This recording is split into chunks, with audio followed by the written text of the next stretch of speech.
Let's remove that. We'll just start it early. Screw it. Welcome in, all. We're here. We all know why we're here. We're here to talk some comics, talk shop about comics, because the other guys don't. So we're going to go ahead and do that. We'll start off with introductions here. What's up, TJ? What's up, Vinger? I did leave a link, by the way, guys, to the campaign we're going to be talking about in just a little bit with Berg, a.k.a. Narwhal. So everyone smash the like, share the stream out, bring your questions, because it's going to be fun.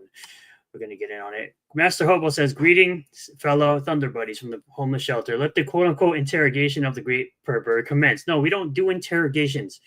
Don't let the secrets out. We don't do that here.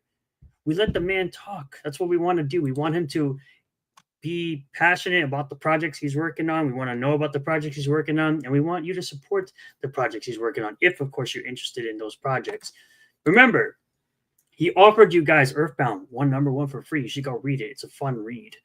What's up, Garfield's Bizarre Adventure? And there he is right there. Got to give me a few more decades. Yes.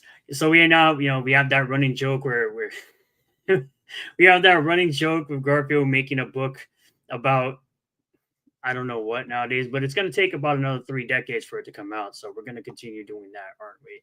Yes, we're going live. We're going live. Upasan. Yes, get Earthbound 1 for free. Your favorite. Yes, your favorite word. Your favorite word. What up, Richie? Do how's it going? Renowned of the Beardo, Purr of the Berg. Yes, sir. So y'all know who Narwhal is. He worked with big names like Mark Miller. We did. He did have Vatican City. He did have Earthbound originally. He did do Earthbound parts 1 and parts 2. Now he's working on a new thing called Hotel Story. There are other things secretively that he was going to be working on. Can't explain the details, can't put out the details just yet, but if he wants to talk about those things, he's perfectly fine to do so. We're going to now bring him in and talk about it. Let's go. How we going? Hey, thanks for having me, Renowned. How's it going? It's going well. How's it going for you? It's going good. Yeah, I'm glad to be here. I see in the chat, lots of friendly faces, and I don't know. Hopefully we don't get raided by haters or anything. If we do, no, we don't. It's all good. We have a good Master Hobo who has a quick finger on the trigger for anybody comes in here. So he says Berg is a super unusual name. Is it Scandinavian or Eastern European or something else? Yeah, it's Scandinavian or like Swedish, which might be the same ish, but yeah, I'm a quarter Swedish. I don't speak it or anything. My grandpa was Swedish. They came over. Oh, there you go. Yeah. Come on, we're not the CG Church of Anticatology of Society. There we go. We got Zaid Comics in the building. Zaid, what's up, man? They got Zaid Comics. Phil. Yes, sir. Phil. Phil Parnell, right? That's Phil Parnell? Wait, Phil. What was it? Phil Zaid? What's Phil's last name? It was a Phil Diaz. It was a Phil Diaz. Yeah. Zaid is Diaz backwards. Yeah, we got Phil Parnell's and then we got Phil Diaz. So yes, Zaid Comics in the building. What up, Phil? Yes.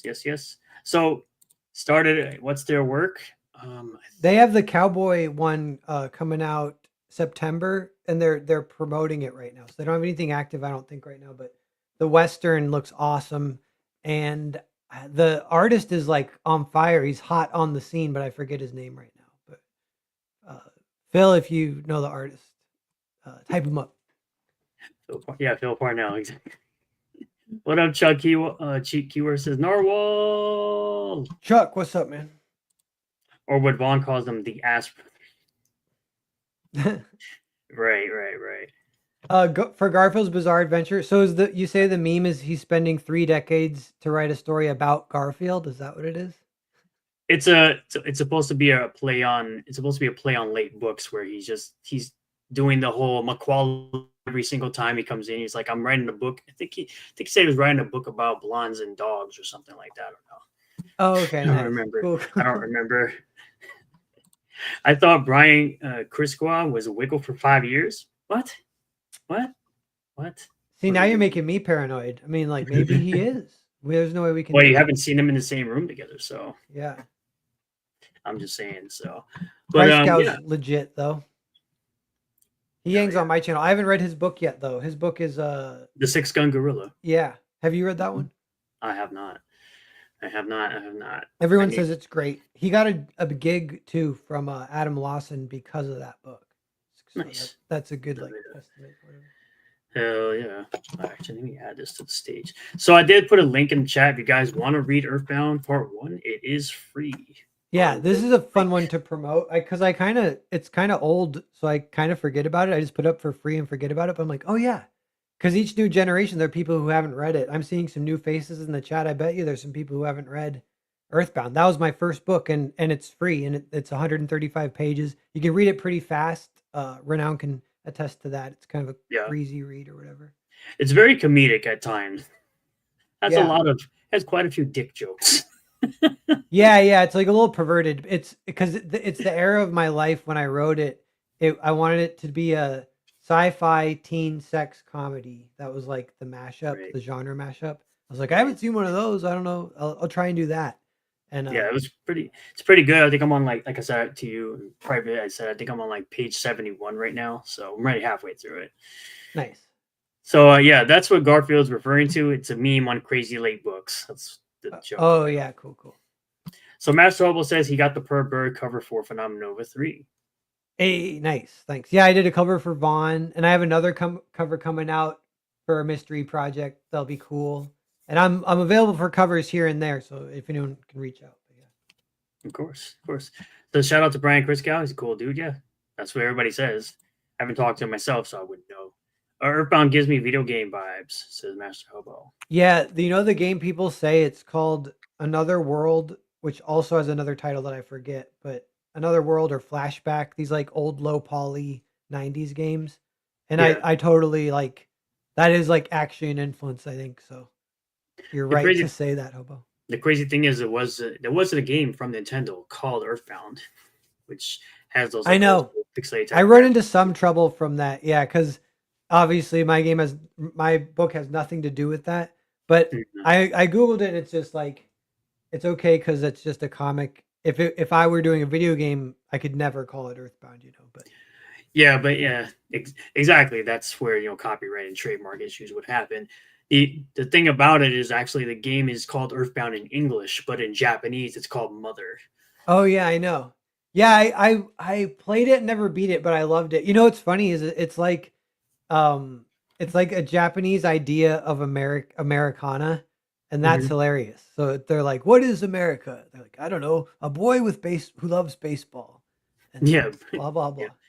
And then you just happen to find a genius, the pretty girl, and the the monk, Yeah, essentially living yeah, in the mountains.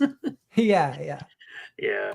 Greetings, everyone. Greetings, Hero Darky Dark. Hey, Appreciate you. Hero Dark was on my channel a few weeks ago, and his book looks great. We were talking about that behind the scenes. Relentlessly Bullied Hero looks awesome. So Great. Yeah. Vaughn is your favorite twink. Jesus yeah, Christ. I've been saying, Phenomenova. I'm like, it's actually a harem manga, and Vaughn's like, no, it's not. I'm like, dude, there's like 3 or 4 hot superhero chicks, and one new recruit comes in. Tell me that's not a harem manga, but it's good though. But yeah. He also Garfield's Bizarre Adventure says also congrats on Vatican City. Mark Miller is my favorite comic book writer. Love Ultimates and Civil War.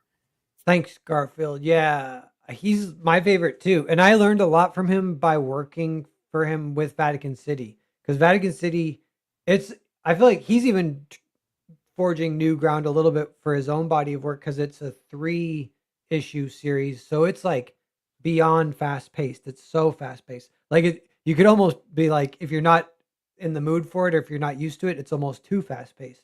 But I love that. And I definitely like tried to digest that of like that he's able to do that because it's actually like you got to be a master to be able to kind of quickly tell a story where it's like you're like, what page am I on? I'm on page like 7 and the world has already ended and the vampires have taken over and like I'm like, so much happened in 7 pages. How did he do that? But yeah, Very good. Smash the only reason you've heard of Ness and Lucas? Come on, bro. I'm telling you that in the '90s is when Earthbound came out. Come on.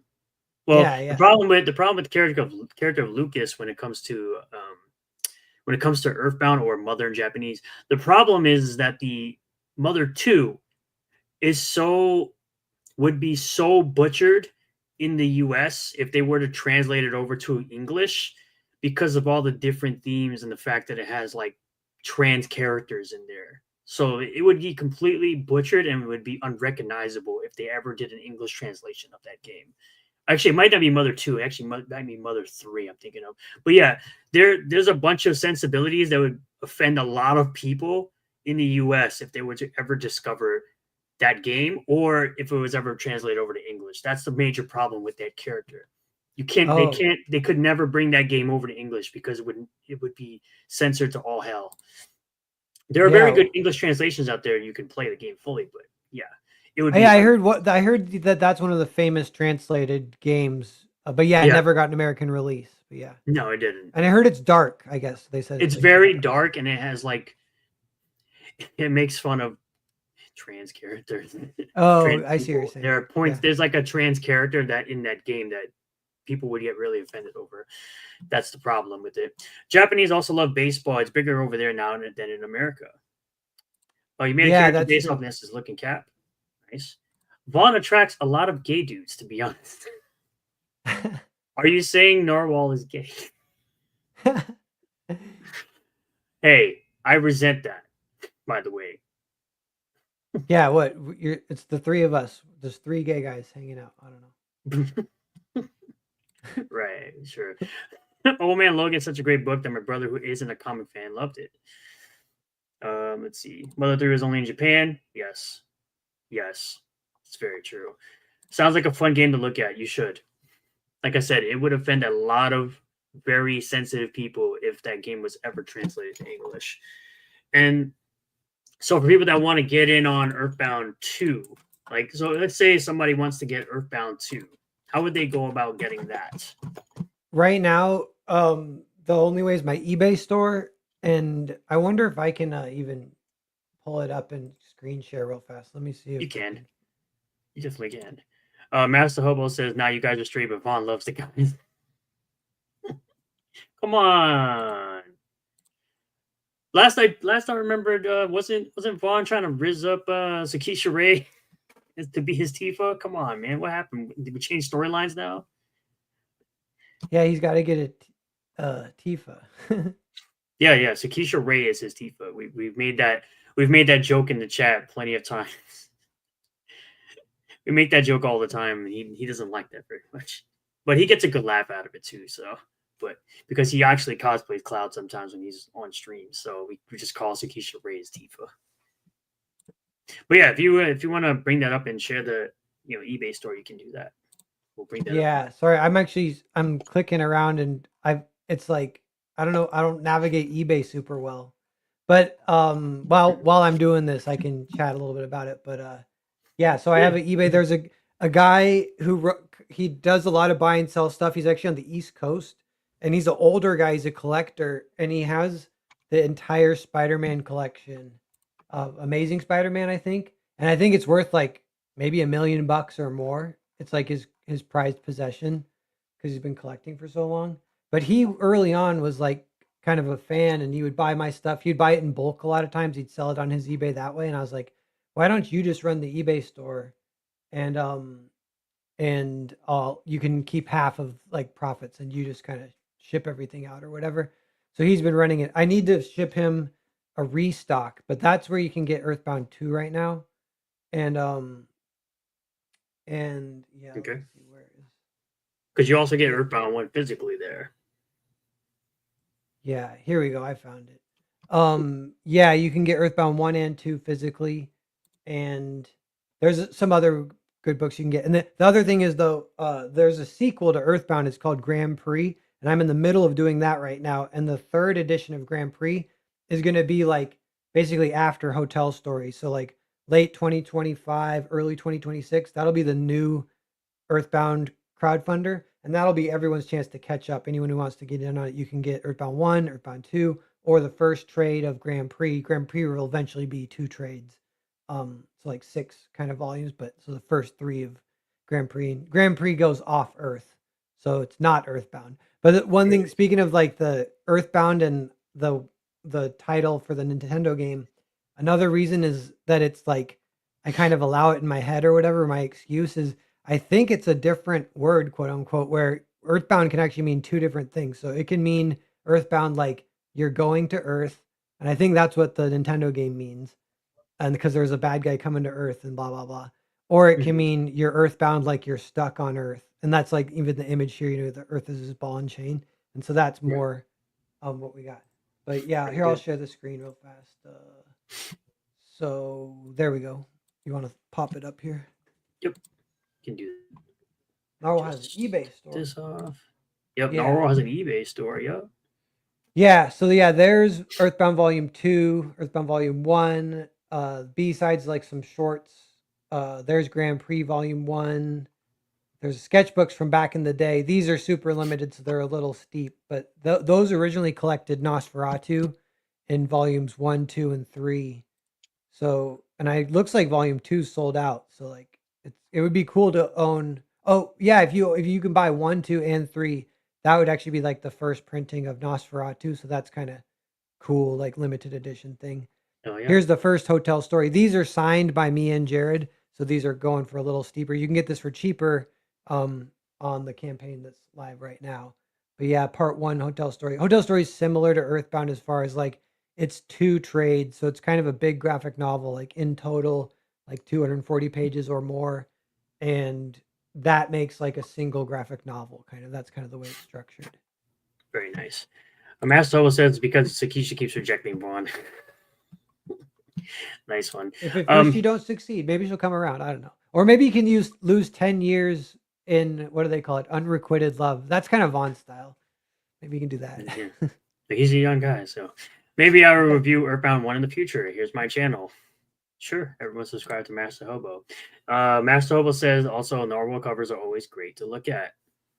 Thanks, Master Hobo. Yeah, I'm kind of new-ish to him. I mean, I do these covers, but I did 3 covers for Vatican City, and then the one for Vaughn, and then the one mystery one, and so I don't know. It's been fun. I've been enjoying doing them.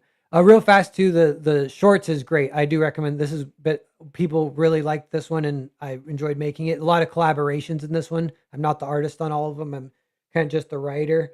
It's a bunch of short stories, and they're all really fun. So that's kind of a great Narwhal buy if you want to get into my work. That's like an entry point, or Earthbound 1 or like 2 that I would kind of recommend. I don't Sounds have good. Foreign Agent, but that's one of my other books. But I got to restock that. Yeah, gotta send that in. No, yeah, get to it. People clearly want it. You should want to keep selling it. Garfield's Bizarre Adventure says, "What is Narwhal's personal favorite book he's worked on?" Yeah, so Hotel Story, haha, because that's the one for sale Of right course, now. this is on But for sale. yeah, and we'll talk about that more later. But that's a collaboration. So on a serious note, like I love the collaboration with Jared, who's the co-writer and cartoonist for that book. So that has been like a great experience. And that one I might honestly like reread it the most, uh, of all my stuff. Kind of partly because of Jared's involvement. So it's kind of more fresh for me because he brings the extra eyes to it and the extra like creative input. So that's kind of like my answer. And then Cerberus as well, which is kind of behind the scenes right now. That one's just like floating around. Eventually it'll get released, but I'm finishing it up right now, and that's drawn by Monica McCagney, and just wrote that one, and I love that one too. So those 2 are kind of right now my favorites. Yeah. Yeah, you can go ahead and back it. It's right there. Yep. Let's continue on. I'm gonna pull up this right here for Kickstarter. Cool. I'm gonna Let's close go it. ahead. Yeah. So this was the project you worked on before, which is of course Vatican City. If anyone that knew about this campaign here, you were able to get a set of 3, all signed by Berg and the artist themselves. So if you didn't get in on it, you missed out on it. If you really wanted to get those signed copies, this was the place to be.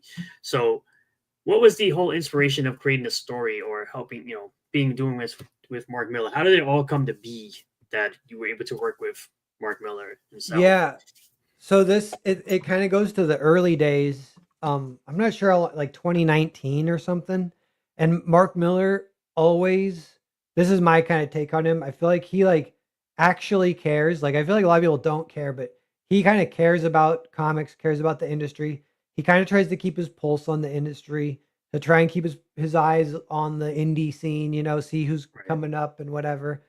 And so he was watching your boy Zach's channel, and this is back in the day when your boy Zach's channel was like lightning in a bottle, kind of, Hmm. and it was kind of exploding and stuff.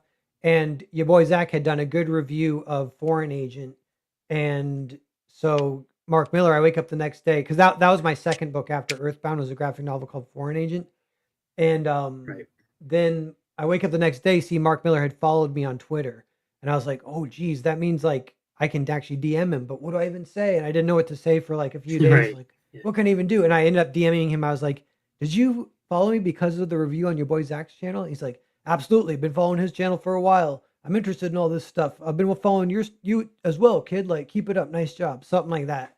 Very like It's that was crazy. like our relationship for a while, was like he's very encouraging, and not even like too much advice, or like, yeah, like not too much mentorship, mostly just like encouragement. We would talk about some stuff about like state of the industry kind of stuff. We'd talk about projects. And that, then if you kind of cut to like 4 years later, where we had been kind of pen pals about, and I would kind of have, because in my head I'm like, don't be needy, don't be needy, don't annoy him, don't badger him, don't do anything, don't be Yeah, like, that's kind of how you would feel if you're talking to somebody you've probably read their stuff for so long. It's kind of like a person I guess you would say look up to as an inspiration for your own stories, which is how you would feel about anybody that would be that way. Like, oh, I don't want to annoy him, I don't want to bother him, but I want to ask him some stuff. How do I do it? yeah, exactly, and that was exactly what it was. So, it was about every 6 months I'd kinda just check in and share some stuff I was working on or whatever, and, people were kinda seeing that he was publicly, kind of in my corner for a while, but he wasn't like he I think he said, like, "He's on my list to work with," and everyone, including me, was like, "Yeah, yeah, yeah, that's awesome, thank you, nice," but we all like, I was thinking, like, the list is 100 people, I might be 100, you know what I mean? Like, he's kinda just being nice or whatever. But then he DM'd me and he's like, "I have a job. Do you want it?" I was like, he's like, "What's your schedule look like?" I'm like, "I want it. Yes, let's do it." So that was like a year of my life. I dropped everything. That's kind of part of what I'm doing now, is like, you know, picking back up where I left off. So I had a bunch of unfinished crowdfund projects, so I have to finish those. Kind of just back to those, getting those out. But Very worked good, on man. Yeah. Vatican City for a year. Nice, and seems to be a very big success. People are liking it. This campaign did pretty well for only 50 backers, over Yeah. 10,000 sales.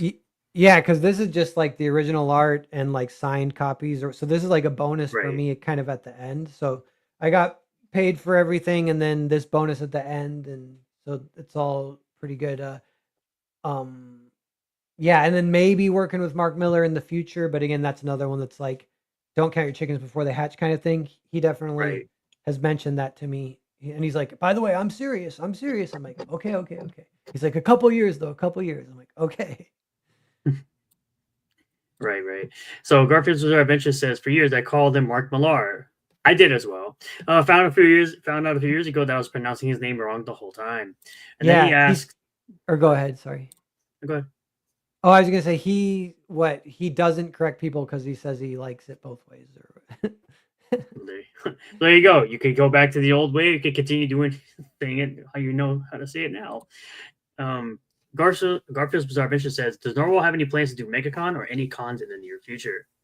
I did Heroes Con this year, and that was awesome. That's in North Carolina, but I'm West Coast, and I don't know. So like, I should do what's just the big one, San Diego. I maybe should try and do that, but I don't know. There's nothing. I do a tiny one in my hometown, and like, I kind of don't like the Seattle and Portland ones. Seattle for a while, I think it got bought out and it got super corporatized, and it's less comic based, and it's super like thick. Like you can't walk.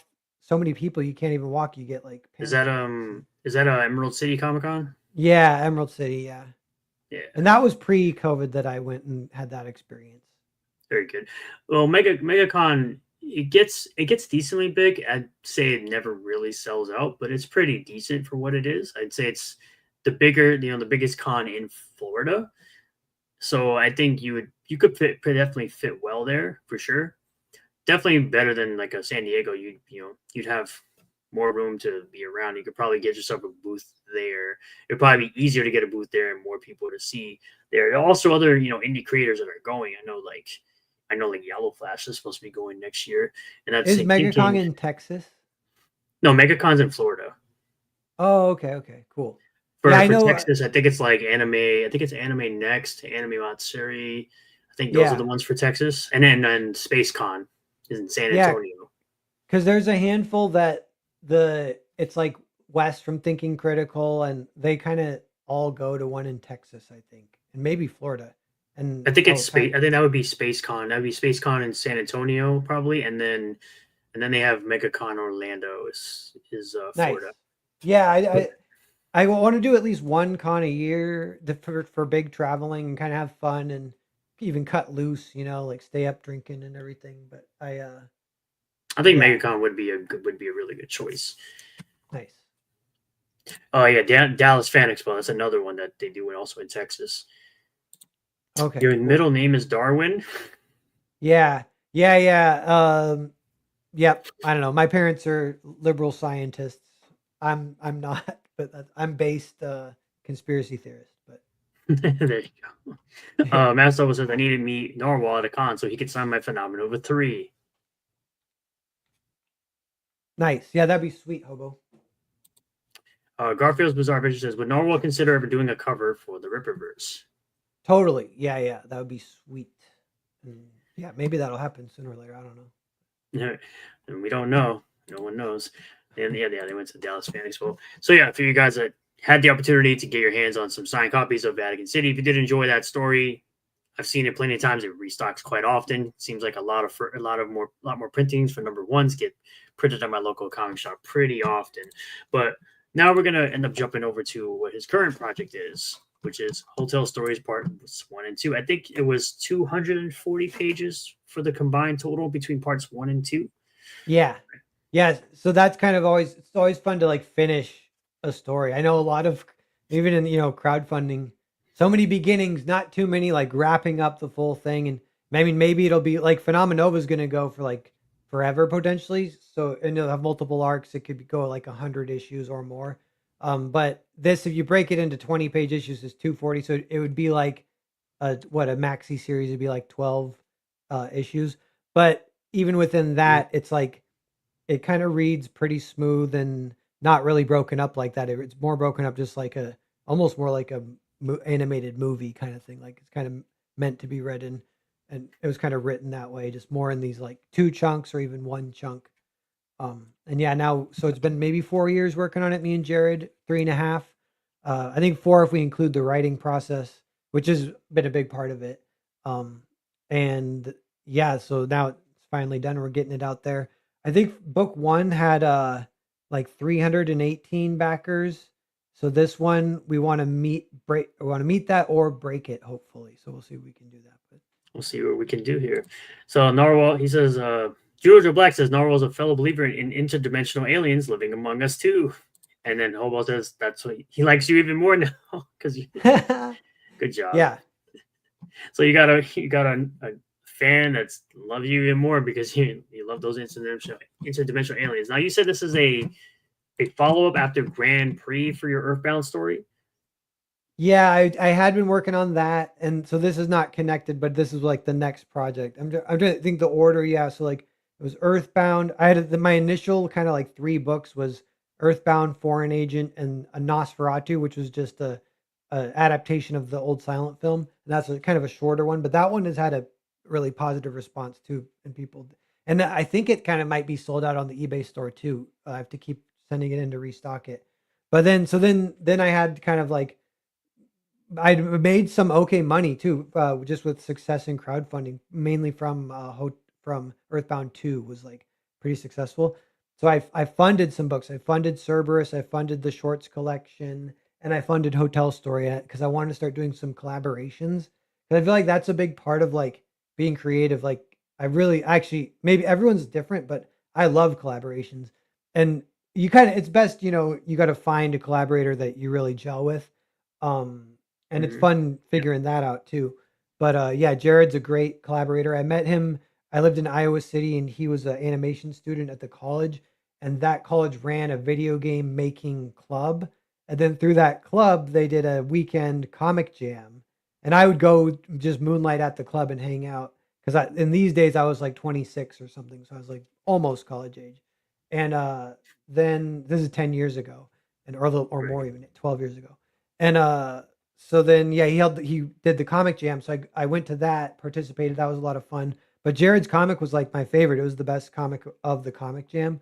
So from that point, I was kind of like keeping an eye on him. I was like, I do want to collaborate with him. And I even as I moved away, we kind of stayed in touch. We had a few false starts. We were trying to get some stuff going, and finally I came to him because I had a pretty full-ish idea that hadn't been fleshed out, but it was like a fully formed idea about this witch performing a mass sacrifice for an entire hotel, and like that would be the Wow. story. Like the story is just she's gonna sacrifice the entire hotel. Let's see what happens. Like some people might try and survive, they might try and run, they might try and escape. There might be another like anti-witch type character, witch hunter, whatever, trying to stop her.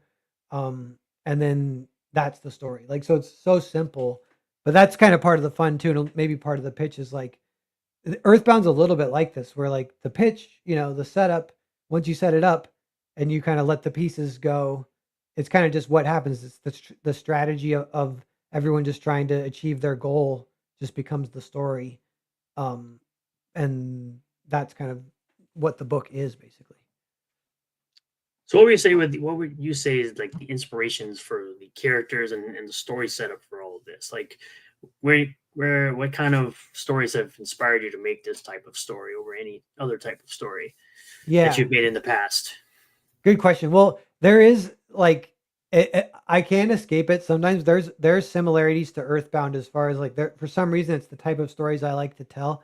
So, and I've kind of noticed this as I've gone along, but one of them is like, in comparing it to Earthbound, it's like if you kind of set up a magic system. I call it a magic system, but it's like a hard magic system, very simple. So in Earthbound, it's the guns that are like mind control, the R types, and like if Yeah. you shoot someone, they join your team. Basically, they psychologically you control them. Right, right. And as soon as you kind of explain that, you're like, oh, there's like a lot that could happen with that. Like you could shoot.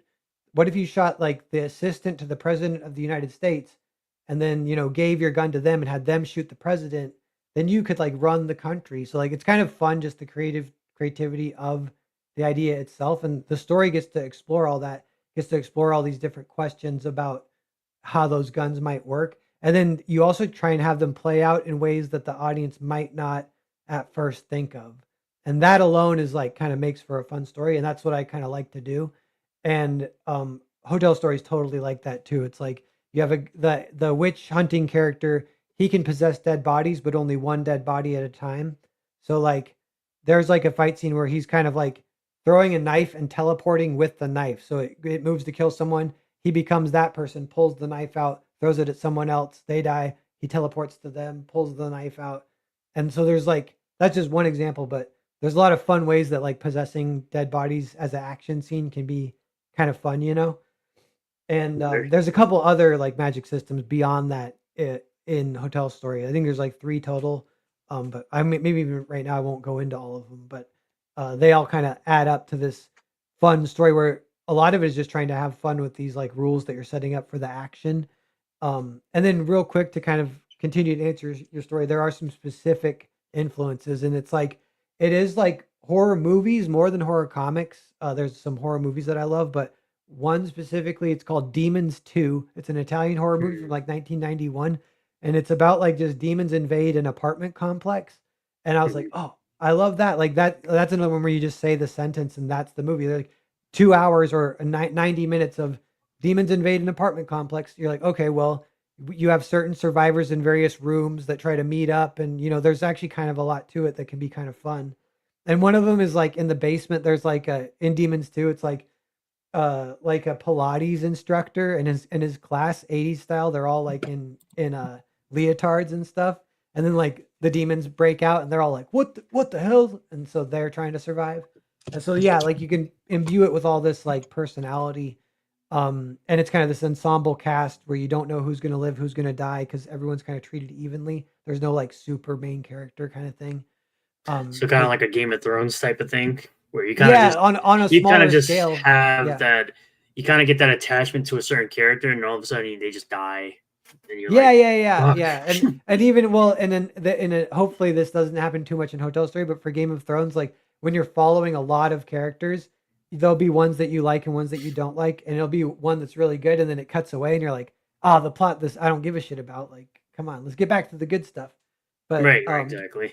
yeah, but this one is like, it's on such a small scale that we're able to control it pretty carefully with that kind of stuff, like keeping Mhm. the characters. And we do have some quote unquote unlikable characters, but they're kind of like you love to hate them. They're a specific type of horror character where like you just can't wait for them to die kind of thing. So we put some of Right. those in. Those are some of the best stories Yeah, for yeah, sure. yeah. Like you have those, like I would say some of the best stories are when you have that character that's very evil, and you're just, you end up either agreeing with his evil plan, like you kind of understand why he's evil, or it's a character you just kind of want him to die off at some point, and you finally get Yeah. that resolution at the end where you're like, yes, it's about time. Yeah. Yeah, that happened in this one kind of with Salome. She's the witch. And a lot of people say they like her. They say she's their favorite character. I'm like, she's the bad guy, but well, it's like kind of fun. So Nice. Master Hobo says, how many of Narwhal's stories take place in the same world? that's a good question. I've thought about that of like if there's a narwhal verse or whatever. But I only have three stories that are like big that have multiple. So Earthbound is like a big. It's multiple stories. It's a big universe. And then I have a couple that haven't been published yet. Like there's one called Percival, and another one just like that one is pre or antediluvian, like before the flood. So like kind of Conan esque, super old fantasy, but with knights and stuff. And that one, there's like tons of stories. I've written a bunch of them, but I haven't drawn any yet. I'm kind of behind on what I've drawn and what I've written. And then there's one more, The Naked Samurai, which is just 1700s Japan samurai stories. And that's another one where I have multiple. And I'm like, I kind of want them all to be in the same universe, maybe. But they're all such different time zones, and there's no time travel. But there is like in so far in my stuff, but there is it like basically immortal type people. So there could be that kind of thing eventually as far as crossovers, but probably not time travel. Very good, very good. Because to follow that up, Master Hobo says you come up with some unique story concepts, and I have to agree with that. This sounds Thanks. like a very unique and very good concept. I'll have to definitely look into this for real. Yeah, Oh, thank you. Yeah. Yeah, like I've kind of always been writing in my 20s I almost wrote more than I drew, and then I was trying to catch up because I was always a good artist, but and I wasn't a good writer, but in my 20s I focused a lot on that. And then Earthbound, I think I was like 28 when I had written that, and I was like, this one's actually good because I had written a bunch of stuff and none of it's good. Or you do the test sometimes where you read it 3 months later and you're like, ah, it's crap. I thought it was good, but it's crap. But Earthbound, I wrote or read that. I was like, I actually like this one. Maybe I can turn this into a comic. That was my first kind of big comic that I jumped into, and it kind of immediately had a good positive response, which helped propel me and even keep me motivated and stuff. But yeah, as I've been drawing, I at least one day a week, I kind of have a ritual where I'll wake up pretty early and get a pot of coffee and just kind of start writing. And I have two documents. I'll either be writing a document that's more just like general story ideas, or I'll be writing a specific script for a story and trying to bang it out and finish it. And it'll be like Percival, Naked Samurai, or like some of these, or some short stories, some collaborations. Oh, yeah, or these like longer graphic novel kind of things. But oh yeah. Sounds like you can kind of get the creative juices flowing. It seems. Do you ever yeah, feel like you have any sort of writer's block at any point? no, the thing that happens to me, well, yeah, on specific projects, it can gridlock and it can just be really hard. And some projects are easy, but like there's one Percival one that I was writing that it had kind of a lot of like court intrigue and lots of like more like it was like Game of Thrones ish. It has like multiple like, you know, people and forces, and even like, even like the Three Musketeers.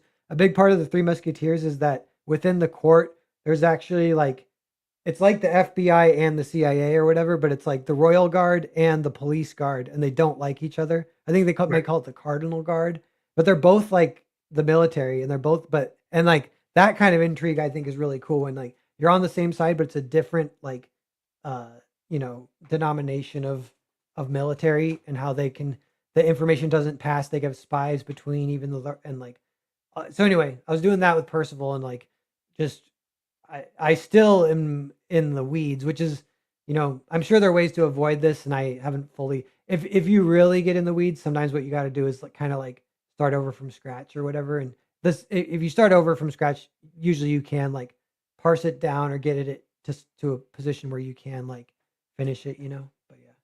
And these are projects you haven't put out yet. No, yeah, because the thing is, it's been actually a long time, So like, if I'm like 39 now, and it was right 30, kind of was when I really started drawing Who Earthbound. told this guy to be 39? Doesn't look it.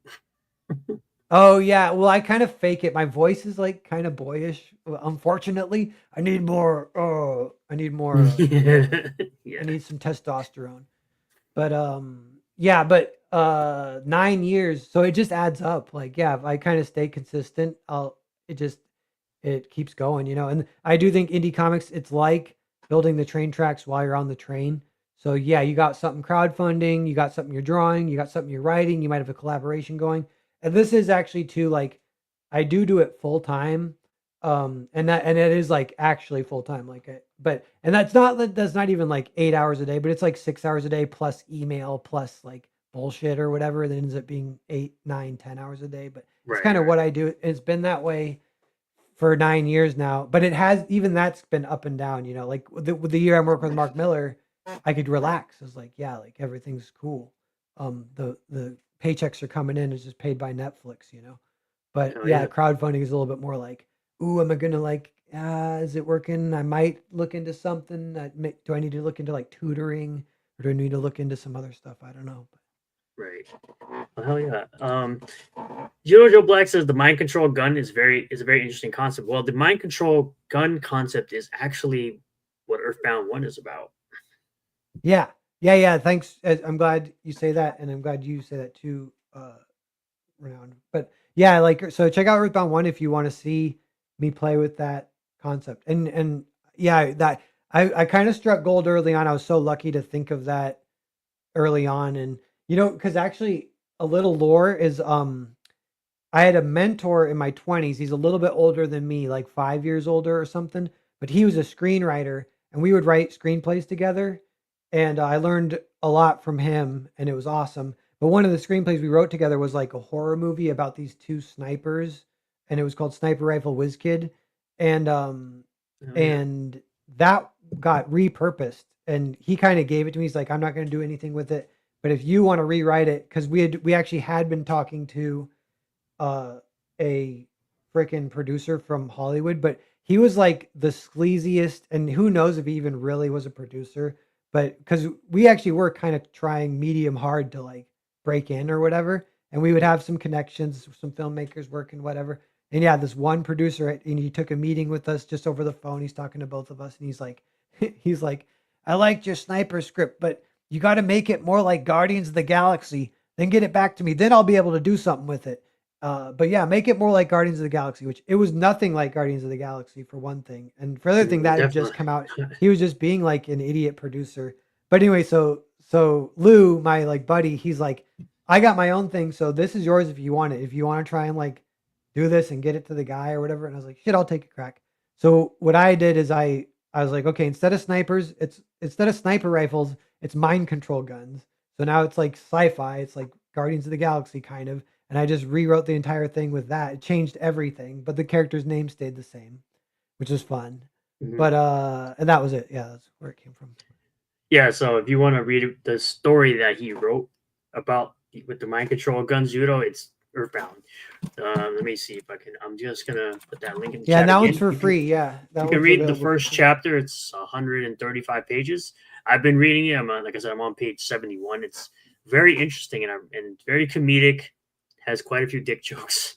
I Yeah, yeah, laughed. I chuckled every single time because I'm a child. yeah, But yeah, yeah. you know, it's it's a very interesting concept, and once I get around to finishing that, probably tomorrow, I probably gonna end up seeing if I can get Earthbound 2, which is why I asked where you can get it. You can get Earthbound 2 on his eBay store.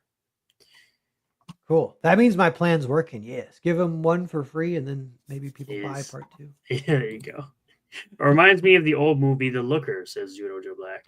So I think he's referring to the story of Hotel Story.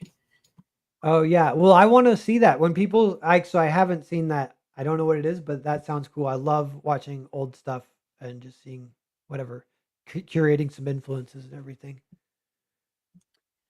And Won Jing Chong says Netflix money. Well, he was referring to, I'm guessing, a deal with Mark Miller and his stuff on Netflix is what you were talking about. Was Yeah, that? because he all his stuff goes through Netflix, and then it goes through Dark Horse, and so that was funny. Like working for Netflix, I could tell people that for that whole year, and in like my normie life, normie friends, I mean, like, yeah, I'm working for Netflix, and they get like super impressed, you know. But all it was literally like an email, so it's like at netflix.com, and I had one contact that I would submit, an invoice to her for the work done, and then they would send me money or whatever. But yeah, so it was like not super special, but it was Hey, cool. if it's all working out great for you, and it gives you what you need, lets you provide for your family. That's what matters Yeah, the it was most. Mark Miller plays great page rates, and it was great. And now the only thing people, because people kind of wonder, and I don't mind like talking about this, is like he already sold everything to Netflix, so they owned it. So I don't have any ownership. I just was good, like I was paid well for work for hire. So that was my contract. So my work's done now. So now I'm back to just trying to make ends meet my way. But for a year, I made pretty good money, and a lot of that extra money I made, I sunk it right back into comics investment. So that's again like I think if a lot of it went towards Cerberus 2, getting Cerberus 2 finished, which that'll be out, sooner or later. And everyone keep an eye out for that one. But yeah. Hell yeah. Yes, Master Hobo, you don't play around. We don't do that here. Um, Garfus Bizarre Adventure says, didn't Mark have some deals with Image Comics as well? Yeah, originally he was doing the exact same thing, but instead of Dark Horse, it was Image. And I don't know why, but he switched over. Maybe because he gets a little better deal or whatever. But just give another chance or whatever. But he started doing his books through Dark Horse. Actually, I know part of it, or part of that deal at least, was Dark Horse. I don't know if maybe Image maybe could do this too, but Dark Horse has been re-releasing his classics in like artist edition, hardcover, big format, which is always really fun. And so some of those you can pick up that way. It's crazy because just recently, Frank Miller went to go back to work with Image Comics and Todd McFarlane, which is Yeah, was really insane to see. And the amount of Spawn books and Universe books that he has is absolutely insane. Like how many he's got now. It started yeah, with like Gunslinger and Scorched and King Spawn. Now it's just going. And he's yeah. coming out with a new one too, actually, for it's a 6-book series. And Oh, whew, cool, the cover for the next Spawn book looks absolutely great. The one that nice. Todd did for King Spawn 50 looks phenomenal. Like I want it. I want that. Oh, cool. That's I awesome. want that Yeah, cover. Frank Miller, dude, I like wondered where he was. He pops up with a weird cover once in a while, and I'm worried he's, in bad health. I'm like, I hope he's healthy. I know I wouldn't be surprised, but for somehow some way he always seems to be able to make it to New York Comic Con every year. But he only goes Yeah. one day out of the 4 days. He usually goes on Sundays. So Oh, okay. but I think he actually did some cover for a Spawn book here. I know that for sure because I get emails about Tom McFarlane stuff, and it just recently that it said that they reunited to do something. Yeah. Nice. So Frank Miller returned to the Spawn universe for the first time in 25 years. So yeah, so he did. Let me see if I can pull this up without making me screw myself over here. But let me see. See if I can do this really quick.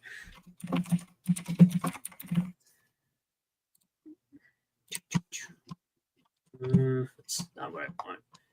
Let me see if I can pull it can share it here. Nope, that's not gonna work. But yeah, it's called The Curse of Shirley Johnson. Apparently, I guess it's supposed to be part of the Spawn universe, and he did a cover for.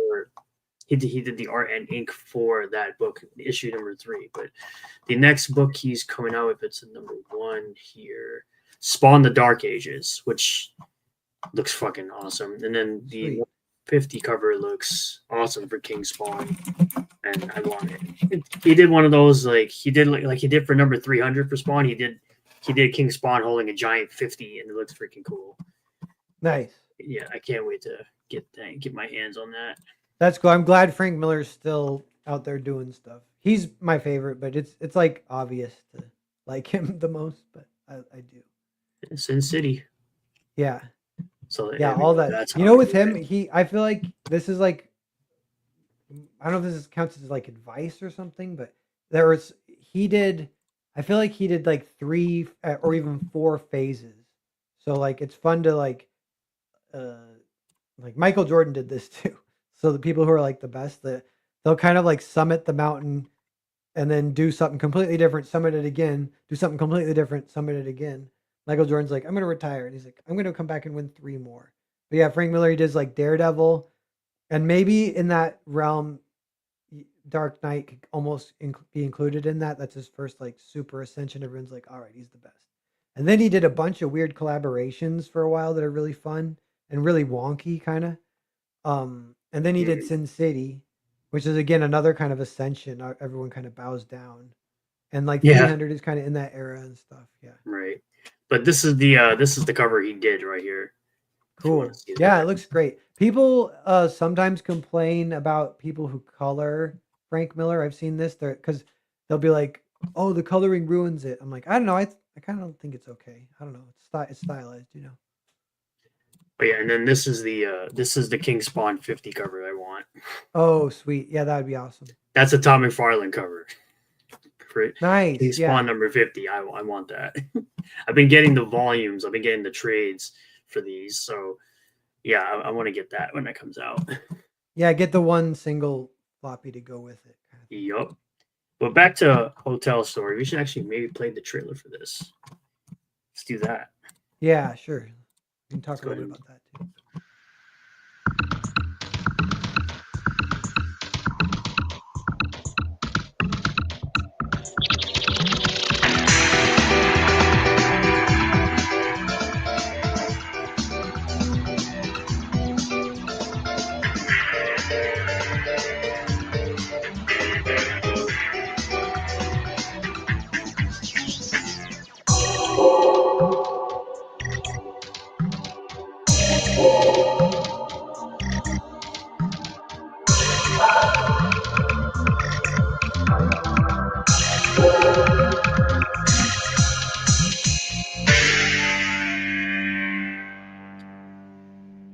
That was pretty good. Yeah, thanks. That was nice. Yeah, so me and Jared animated that. We use Blender, and Jared's a composer too, so he can do the music. So it's cool. Master says you can definitely see an animation of this. Well, you just kind of saw a little bit of it, what it would look like. So yeah, and for book 1, we had an animated trailer that's even more, and that's a lot of fun too. And we actually are working on a 3rd just for fun that we're going to release while this is live, because it's live for another 44 days. So before this campaign's over, we're going to do one more animated trailer. And that'll probably be the end, because we can't do too much. It's kind of like, in a way, it's wasted time because it's not even a comic. You know, this is just like a little clip or whatever. But it's pretty fun, and we do want to keep me and Jared. We do want to keep collaborating on some animated projects if we can in the future too. See, I was going to ask this as well. With what Garfield said, he could totally see this concept as an indie game. Considering that you met Jared, as far as like him doing gaming stuff, would you ever see this as a sort of video game in the future, perhaps? Yeah, I love that, and I would love that, except I'm pretty aware of like, I don't know, like video games, it's like so much work. The thing I want to do is I would like to kind of conquer, like become pretty successful to where I can kind of relax a little bit at comics. If that ever happens, knock on wood, then I could, and say even have like, if I even have like almost like more in an Eric July situation. This is really like reaching, but if I have like $100,000 to Hmm. invest, say, Hmm. um, then I would do a video game. Yeah, then I would love to. But it's kind of hard to figure it out to do it from the bottom up with nothing. Well, the amount of success you've gotten recently with Vatican City, and now it seems like with this right here, it seems you're well over your goal here. I believe it's possible for you to get to that point. For Yeah, it could happen in yeah. time. Yeah, we'll see. And just like crowdfunding, direct to customer in general, and different books, like this one, once it gets out there, it'll get more like positive reaction. You get some of the word of mouth going because that's part of the issue with crowdfunding is like sometimes people have to buy it without having read it, so you don't get all the sales, but that you might maybe normally would if people had known or whatever. So we are going to do a second offering next year, just kind of to see if any word of mouth helps. Um, Very good, very good. So so yeah, what's up, man? let's get into the actual story of this. So can you kind of go through the type of story this is, the type of characters you're Yeah, going to see, and things of that nature? yeah. So it's like there's a couple subgenres that it overlaps with. So there's something called the milieu movie or the milieu story, and that's where it's like an environment, and it all takes place in one spot. The whole story. So this whole story takes place in the hotel. We kind of start in the hotel. In the end, we leave the hotel, which is kind of fun for it to do to spend 240 pages there. But within that, there's so much that could happen within the strategies of like hiding and surviving and blah blah blah. But yeah, the witch Salome, she's just renewing this kind of like dark contract that's allowed her to exist in this realm for the past 700 years. It's time for her to kind of pay the piper. And so how she's elected to do it is she's just gonna she kind of have you find out there's the hotel has some kind of special connections to her or whatever, but she uses the hotel. She lives in the top floor suite, and she actually orders pizza, and the pizza guy comes, and he's her first sacrifice. So she invites Oh, him in and kills him, oh and then no. that kind of gets everything moving. And I don't know, blah blah blah. It's like, yeah, like she's gonna sacrifice the entire hotel. Oh, we follow like 8 characters. There's like a tennis player, there's a bartender, there's like a rich asshole. So yeah, and they're all just kind of this is the other subgenre. They call it the ensemble. So it's just like it's almost like Clue. If you remember Clue, like Right, right. You had yeah, the just all. like Hmm. yeah, just all these different characters all kind of are fun in their own way, and they all kind of bounce off each other. And it's a lot of it once shit gets rolling, it's like kind of chaotic. It's just like, who's gonna live, who's gonna die, who's got a plan. They're trying for a lot of it. They're trying to get to the roof because that's That's where what the exit she portal is. is. Hmm. Yeah. So so so it's the witch, and then so we'll go through some concepts here. It's 120 pages, guys, for part two and part one. So you get the entire story here, part two and part one, right? Yes. Yeah. Okay. So, and this is 100% done. Is this completed? Or is this just like a pre-order? Yeah, that's another good point. Yeah, because we finished it, so it's just sitting there. We've sent it out to a few people for, reader copies kind of thing for reviews. So it can fulfill as soon as the campaign ends. We're leaving the campaign open a little bit longer than average just to give people a chance to like filter in and become backers. But once it ends, there won't be an in demand, and then we're gonna go kind of straight to ordering prints, straight to fulfillment, and get everything out to everyone. And yeah, so that's kind of a good thing to know too. And I think in general, I've been doing this a long time. I've fulfilled between Kickstarter and Indiegogo like at least Mhm. 10. I feel like 10 campaigns, maybe more. And everything goes fine. So yeah, So I you know would say I you know what to have do. a 100% fulfillment rate. Yeah, and yeah, like yeah, and on time and everything. Yeah. Cool. So you Actually, I know, have my parents live in the next town, and my house is kind of small, but they have a garage, so I use their garage as like my fulfillment center. So I drive to the next town, just like 30-minute drive, and say hi to my parents, and I pack and ship 100 books or whatever, and take them to the post office the next morning. Do that fantastic. every day for a week, and you're good to go, kind of thing. Fantastic. So what type of characters can we expect in this story outside of the witch here? Yeah, so there's Salome. There's kind of her second in command guy. who and that they got kind of got their thing where he kind of may or may not be like a lesser demon. So she owes this. They call him the Duke, is who she owes the souls to. And he's like this huge creepy demon. He lives in Pandemonium, and then there's kind of this lesser demon who she's kind of made a deal within a deal to kind of try and get out of the first deal, which is could get her into more trouble, you know. And a lot of this is like just behind the scenes lore. It's not even like super important to the story, but it's kind of flavors everything that's going on. Um, but yeah, and then the other kind of big character besides the humans who are kind of just trying to survive and everything, the other big character is Adrian, who is we call him a liminal angel, and he's kind of part of this organization that they're trying to stop Salome. But her spell, the first thing she does when she kills the pizza guy is that creates a force field. And because her spell kind of has nodes, it's like it's organized a little bit. You can kind of follow it, but there's some like logic to it where so the first node is a force field. So they know where she is, but they can't stop her. But the dead possession guy can, but it's kind of a trap. And they know this, but like maybe we can send you in anyway, just because it's our only chance. So because she immediately ties up the pizza guy who's just this dead body who's tied up. So then the guy who can possess dead bodies, he does enter the fray the only way he can, which is to possess the pizza guy. But of course, the pizza guy's tied up. So then he's kind of screwed. He's like totally tied up, can't do anything. But him and Salome like talk a little bit. And you start to kind of get the idea of what's going on and everything. And then from there, you can see like, you know, inevitably at some point he does make a daring escape. And then him and her have this big rivalry within the hotel.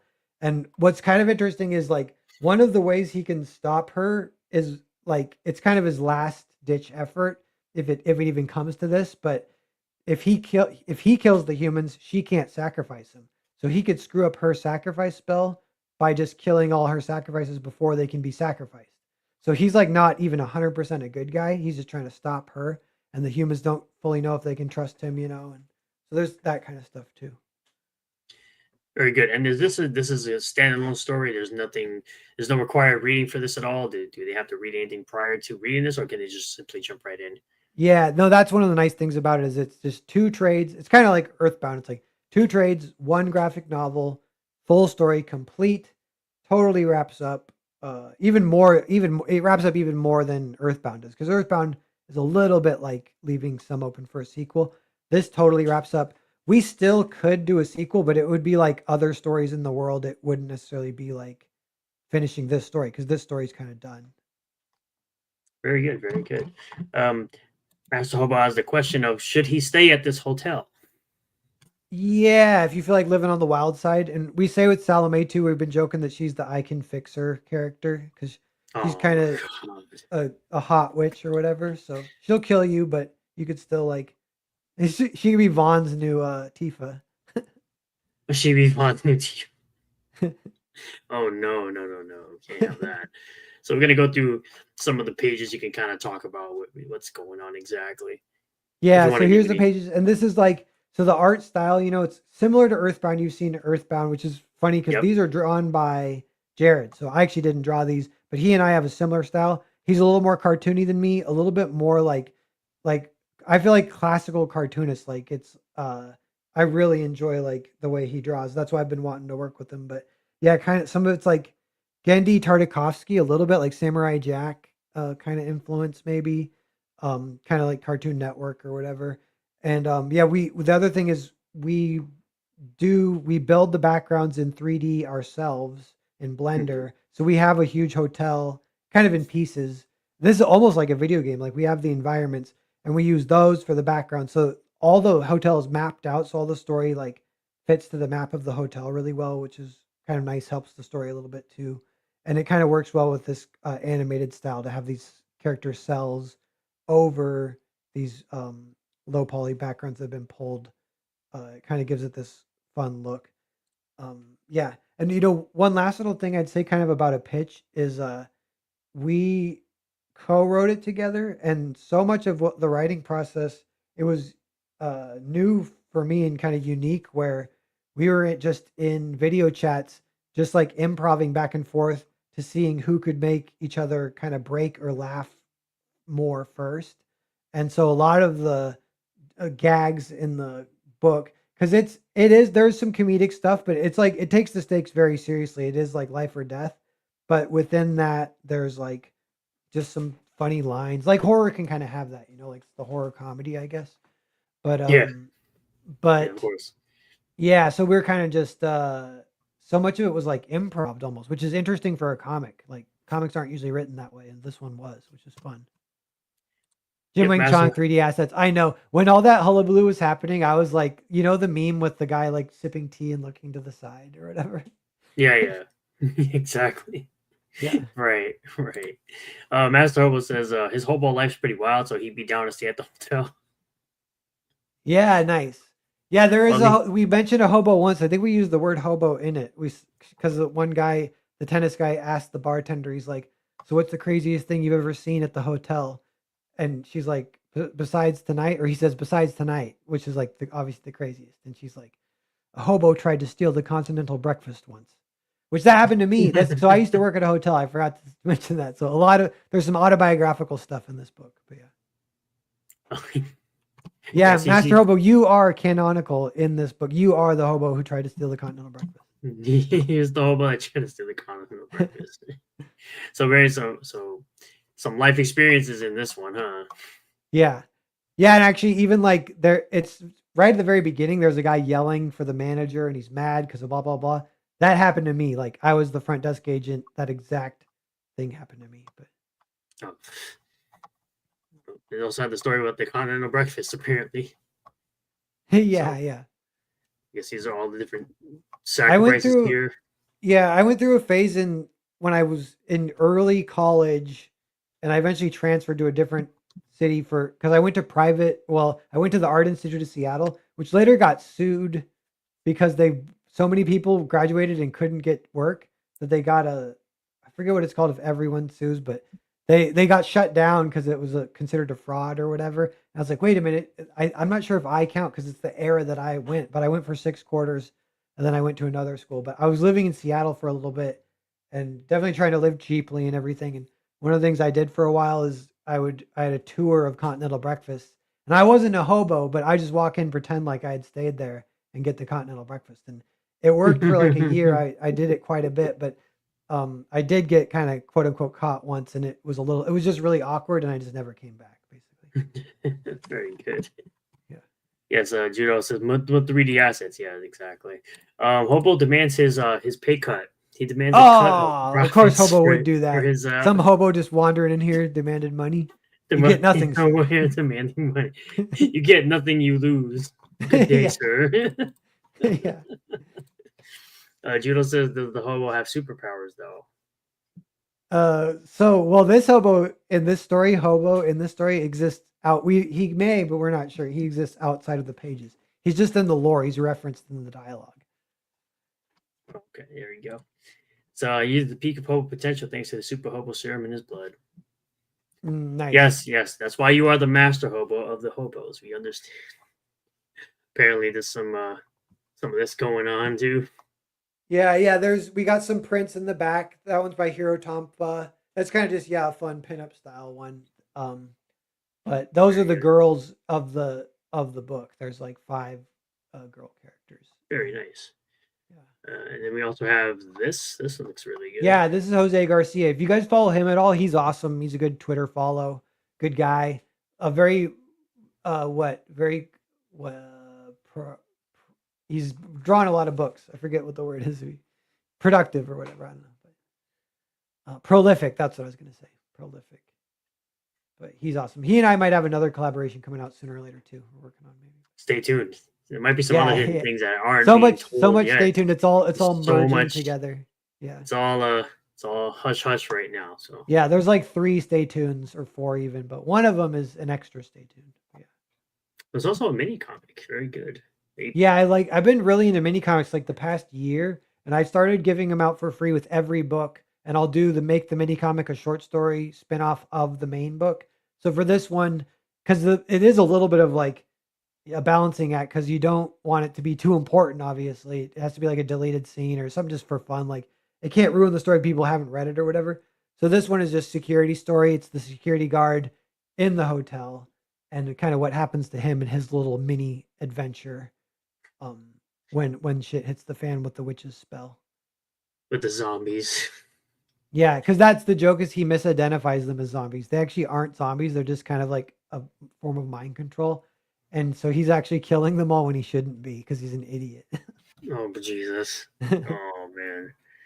He almost looks like he's a parody of Albert Wesker from Resident Evil. Dude, that's exactly what he is. You called it. Yeah. No, you got to see Oh the rest of the comic because no. there's more Resident Evil lore that we put in. It's kind of funny. Oh no. He goes, I was saving this, my last grenade, which isn't actually Wesker, but that's like Chris, Oh maybe. no.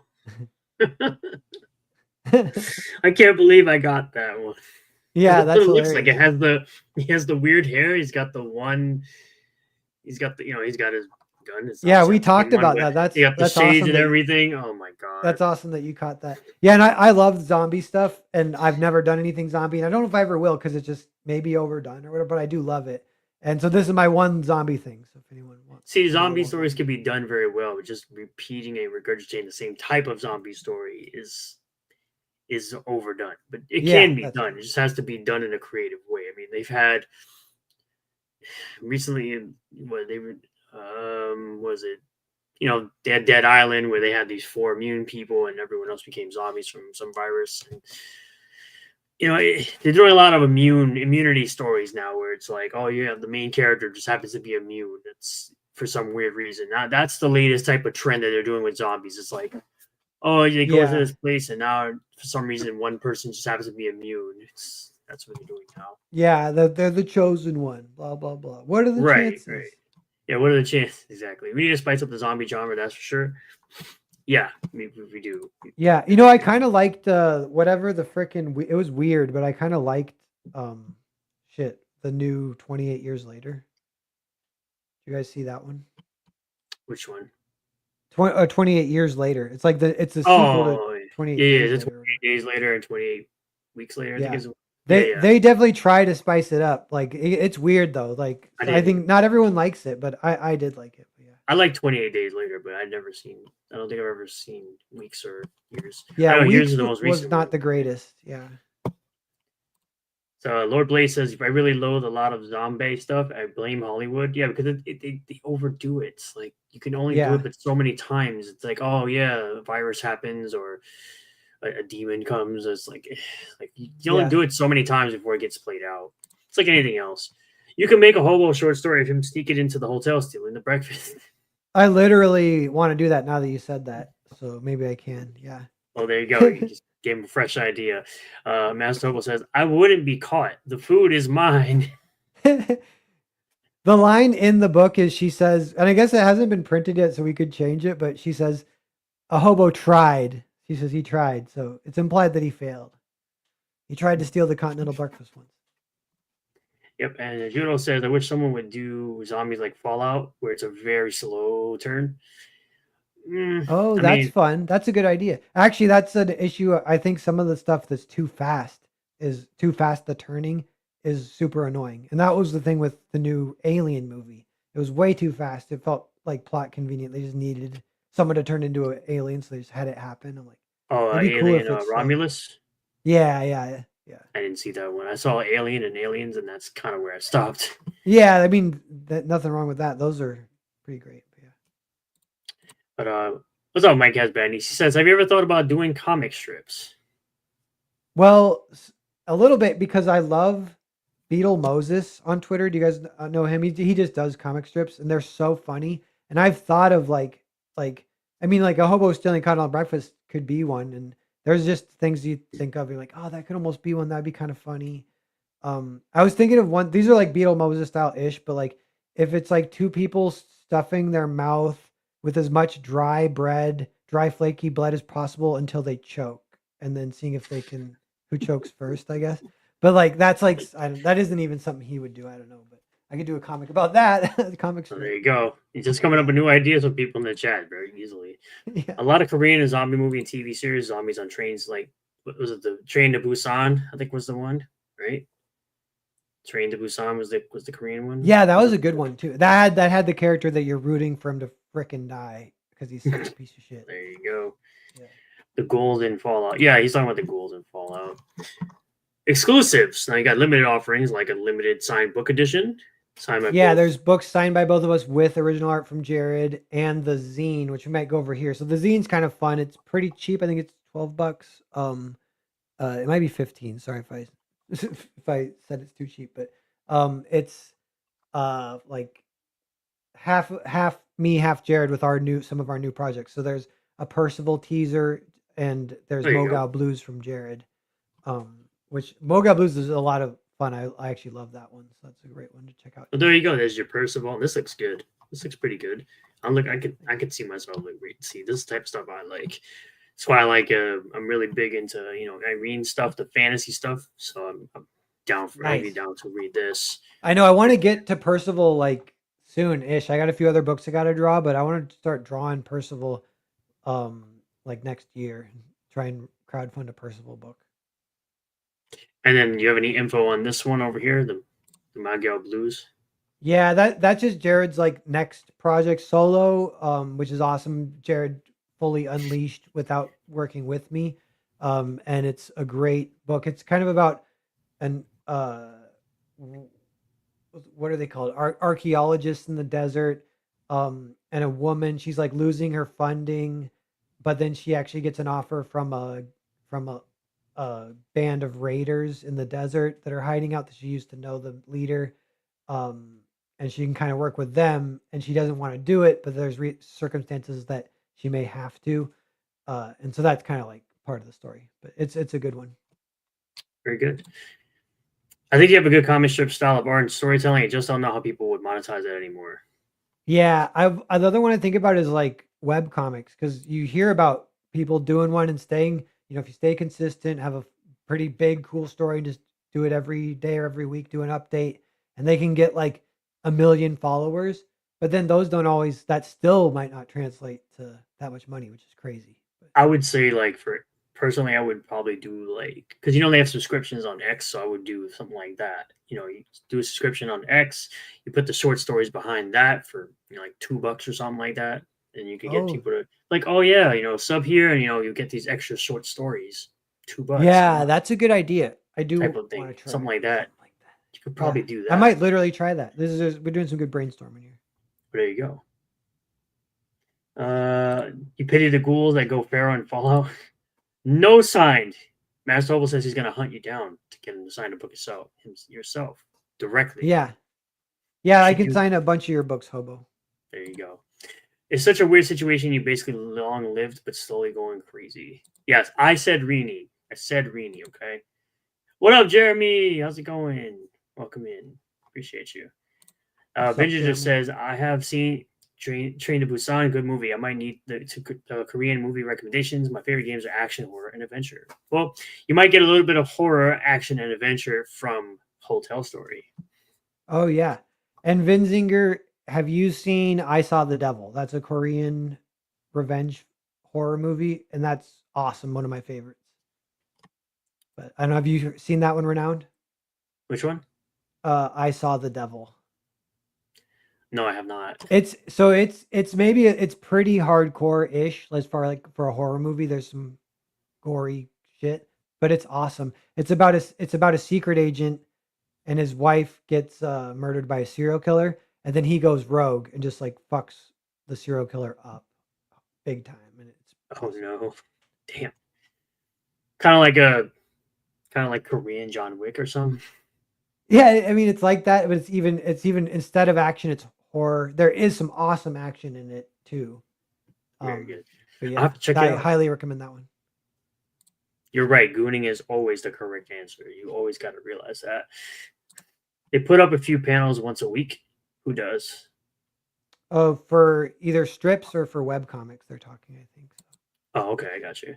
So yeah, Mike has Benny says Instagram has subscriptions as well. That could also work. Yeah, there are multiple. I mean, you could even do it on YouTube if you wanted to. If you have monetization there, or you have monetization on X or whatever program. I think YouTube would probably be the easiest one. You could kind of, you know, do the thing where you talk about your stuff on video, and then you have the extra short stories. $1 a month, $2 a month. People can be members and they get those extra short stories type thing. There's plenty of Yeah, ways to do it nowadays. yeah, yeah, I don't know yeah. what I That's a good idea. Just kind of Right. pick one and try and start testing it or something. Yeah. So you kind of just, I would say, ask people how they would like to have, how they could support this way, and how it'd be, how they would be able to support that. You just kind of give them an option to do that. So for me, I have memberships here. So what I do is, I'm always going to have that dollar tier, so people don't have to feel like if they want to support, they don't have to spend too much. We have a running joke. I actually have a running joke on this channel with Master Hobo where I quote unquote steal his lunch money every month, which is $1. So it's a running Nice. joke we have, and yeah, it's an option I'll always offer on the channel. You could obviously do the same thing. So where people who want to support, they're like, oh, I want to support, but I don't want to spend too much, so that they have that option. That's always going to be an option. So you could actually do that. You just like, The lunch you know, money option. yeah, the lunch money option, $1 Yeah. a month, so they don't feel like it, giving too much. Narwhal should promote on MySpace. Remember that site? Yeah. Have you guys heard of Newgrounds? That's another old one that I like, have. Yeah. yeah. So we have been promoting on Newgrounds, and it's kind of funny. It's a blast from the past. Yeah. Yeah. I There you go. You starve got him a new member. constantly. I starve him Subscribe. constantly, apparently. Yeah.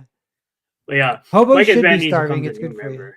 Oh, was he becomes skinny. Yeah. Thank you for being a channel member. I appreciate that. Appreciate you for choosing to be a member on the channel. Helps a lot. So this is a preview right here for Parsifal, right? I assume. Yeah. So yeah, this looks pretty decent. I like it. I can dig that. See, I can see this is something that I can get behind this. This looks pretty decent. I like this. And then this Yeah. is, of course, the other one, Mongol. Yeah. This is Blues. Mogal Blues. Mogal Blues. Okay. All right. So you get the previews of these with backing it, or is it like an add-on? It's an add-on. Oh, it's an add-on. Okay, cool. Kind of like an extra zine you can grab. The mini comic's free. I guess everyone gets that, but the zine is a few extra bucks. Yeah, you were a member before, but appreciate you for becoming a member here. Garfield, it goes a long way, Mike. You have no idea. Garfield's Bizarre Adventure says, "I love Newgrounds. I remember going to the library to watch videos on there." Yeah. They did actually. Newgrounds is like one of the influences of Hotel Story. That's kind of why we're marketing there as well, because they kind of have that early Flash animation style, and that's like some of Jared's influence as well. So Judo says he looks good. Which one? I think he's talking about Mogao and or Percival. Yeah, based on Nice. the timing of when, because there's always a slight delay, like it pops up and then we're like, Of course, okay, yeah, of course, yeah. So it includes one chapter of Mogal Blues from Jared and 7 pages of unreleased Percival project, as well as some development art. So you also got these making ofs for both part 1 and part 2. And what is it? This one? Yeah, so we do. So we for add-ons, there's one Jared book you can get and one of my books you can get. And his book is The Obel, which is a 48-page, like I call it a haunting horror. This one is not a comedy, but it's not like it's like horrible. It's kind of chill. It's like a Twilight Zone story. And it's I love it. It's great. And it's just Jared. Yeah, all takes place on a riverboat, like in Victorian era, like whatever, 20, maybe a little later, like 20s or something. And then mine is Nosferatu, which I was talking about earlier, but that's the adaptation of the silent film. That one's 66 pages. The story is, I think the book is like 72 or 78 or something. And but all yeah, these are available as add-ons. Yeah, so you can grab those from Jared or myself. Grab Nosferatu and or the Obel. Judo says both, so he's Mogao and Percival. Yep. So you can get some. Speaking of both, Nosferatu and the Obel are looking good. Yeah, they are. So of course you have some about sections and your risks and challenges. So people who are, like I said, interested in backing this, there is a Kickstarter. There's also, if you want to read some of Narwhal's earlier works, as I continue to say, there is Earthbound book 1 for free. I've been reading. Started reading it today. I'm halfway through it. It's pretty decent. It's pretty comedic, decent concepts. I do like the concept of the mind control rifle. That's pretty interesting. I've never seen anything like that before. Says, well, a story that takes place on a riverboat, again, with these unique concepts and then of course his YouTube channel. Yeah. Oh, yes. Yeah, and Yes. I Yes. do Go Creative ahead. Block on Thursdays. So that's like my main YouTube kind of thing. Just the one show I have. It's with Rini and Jake and Phil. Phil popped in earlier. But yeah. Yeah, I know. I realized I said Phil Parnell. It's Patrick Thomas Parnell and then Phil Diaz. Oh yeah, yeah. You Those are mixed the it names. back. I mixed the names together. I mashed the names together as Phil Parnell. It's Patrick Thomas Parnell and Phil Diaz. Yeah. Yeah, that was funny. So yeah, you can very good, Masso. It's dropping all the links, including his own channel. He tries to sneak it in there just so you can kind of click on everything and just do that. Oh, nice. Good job, buddy. Yeah. But then, of course, you can also pick up Vatican City in comic shops. Of course, I believe it's 3 issues, right? Yeah. And for Vatican City, the trade comes out October 27th. So that's a good like that'll be another kind of big, I don't know, for me like dopamine, people be talking about it again. It'll be back in the news or whatever. Now, did you do a cover for that trade paperback? Yeah, but it's actually it's the same cover as issue 3 of the series is also the Oh, trade cover. So I okay. drew it and it looks great or I love it, but it's not like a new cover. There you go. You get some more information about new things coming out that you heard it first here. Yeah, It's I like, know this is borderline exclusive or whatever. there you go. Oh, they did the fusion dance. Yeah, I said Patrick. I said Phil Parnell earlier. I fuse them together because so many different comic people coming through here sometimes. It's awesome. They funny crazy enough. They're all. I'm pretty sure they're all subscribed to me, or they're following me on. They're following me on Twitter, so they kind of know. Fine, I'll show your channel. You always have to show my channel. That's the point. You're supposed to be the show. Congrats on the Vatican City success. There you go. Thanks, Cheeto. So, as we're wrapping this all up, do you have any final thoughts on how you would pitch this book to somebody new that's never heard of you before? And do you have any future plans that you'd like to discuss on the channel for everyone that's here? Yeah, let me see. Yeah, so good question. Yeah, if you haven't heard of me, so kind of just what it is and what I do. I like that it's a finished story, 240-page graphic novel. That alone kind of separates it into this different kind of category where you can kind of get the whole thing delivered to you when it's done. Um, and then the story itself is like in a way kind of simple, but it's a witch performing a mass sacrifice, and another kind of angel witch hunter guy is trying to stop her. Some people stuck in the middle, and that's it. But that's the pitch. But there's so much more that kind of happens within that, and that alone, if that's like tickling your fancy, I take a look at the campaign page, the trailer. Mm-hmm. Yeah, I've been kind of around for almost a decade now doing these indie books, and it's kind of become my style more or less is like trying to do these bigger graphic novels that are, kind of structured more just straight up like a graphic novel, like reading, in one sitting, even if you wanted to get a nice cup of hot chocolate and bundle up and just read a couple books or whatever. So if you had to, say what this type of book was similar to, like a movie or another book, what would you Yeah. Well, say is a comparison? it's a lot like the horror comedy movies that I loved. Like so, Demons 2 is one of those, but this is a lot like Evil Dead 2, which obviously that's like a classic. So I know people know Mm-hmm. that one. It's a Yeah. little dangerous to compare to classics like that, but that one takes place in one location. It kind of has gags the way this one does of like not like jokes, but just the way the action can be kind of clever, the way things can get used in powers. And Earthbound has some of that too. Um, yeah, so that's kind of like the thing it's most like, really. And do you have any future plans for what comes next after this? Anything in the pipeline? I know you got Parsifal and Yeah, the main like eminent thing is it's actually going back to Earthbound, and it's some of these things that I was working on, and it got put on hiatus to work on Vatican City, which is great. Like I'm happy to actually take a break because that was such an awesome opportunity. But now I'm actually kind of happy to get back a little bit. I want to get back to Earthbound. I want to finish Grand Prix, and there's a Earthbound story after that I want to do too. So there's still a lot of Earthbound. So I'm like, dang, I got to get cracking. I got to get these Earthbound stories out. So that especially and Percival will kind of be two of the bigger things I focus on. especially when you got books that are sold out, and you have to restock them. It seems like people want more Earthbound. Yeah. Yeah, yeah, and every time you release, it's a new opportunity for people to jump in and catch up or whatever. So that if you keep it with at least a little consistency, that helps too. So that's what I've been trying to do, kind of. And it can obviously start with Earthbound One. There's no like different versions of the main characters or anything like that. You could just start directly with Earthbound One, and then go to two, and then go to Grand Prix. Yeah, and actually, those you could Grand Prix, you could treat Earthbound as a prequel and just read Grand Prix first too. So like I kind of designed because it is a separate story. So I kind of designed it that way where it's actually either way is a jumping on point. Um, but if I had to recommend, I'd say just start with Earthbound because then it's in order. And you get to get it exclusively free. Master Hobo's Yeah, yeah, favorite and word, it's a being free free. jumping on point. Yeah. And then you can get everything else on his eBay store.